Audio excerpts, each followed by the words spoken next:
Hello and welcome to a chat with Jesus. Child of God, this is a follow-up on the previous video I did about Jesus getting into your boat. When Jesus got into Peter's boat, Jesus did not tell him, Peter, you've been doing fishing for some time now. I think it is time for you to change your line of career, to change your career path, switch and transition to something else, maybe doing business, maybe go into tailoring or whatever. Jesus did not do that. Jesus neither asked Peter to change the tools that he was using. Jesus used what Peter had in hand. Jesus used the experience that Peter had. Jesus met him at that position. Jesus did not ask him to change his situation, to change his life, because he just needed direction.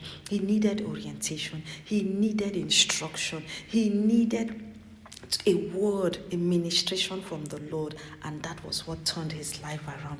What did the Lord do with Moses? When the Lord came to Moses and told Moses, my boy, it is time for you to go to Egypt and save my people out of the hands of Pharaoh.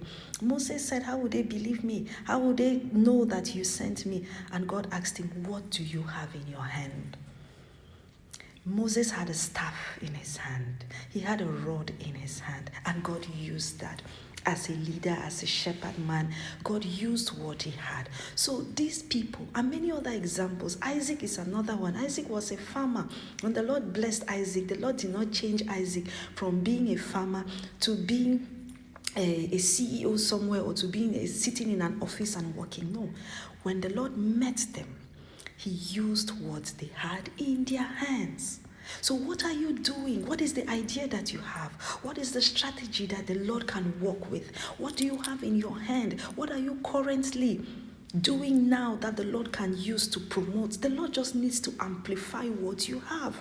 You don't necessarily need to change what you're doing. That line of business that you are involved in, you don't necessarily need to move from it to something else. The Lord can still use what you have, give you the instructions that you need to be able to move forward. When the Lord, after preaching in the desert for 3 days, he asked his disciples to go feed the people. They brought what they could find. The 5 loaves and 2 fish, that is what they had. And the Lord multiplied it. So you need to have something in hand and present to the Lord. But if you are lazy, if you don't have anything, if you don't have any idea, no strategy, no initiative, nothing, what is God going to work with? What can you present before him so he can bless, so he can multiply? He needs something to multiply. He needs something that he can amplify. He needs something that he can increase. Present something to the Lord today.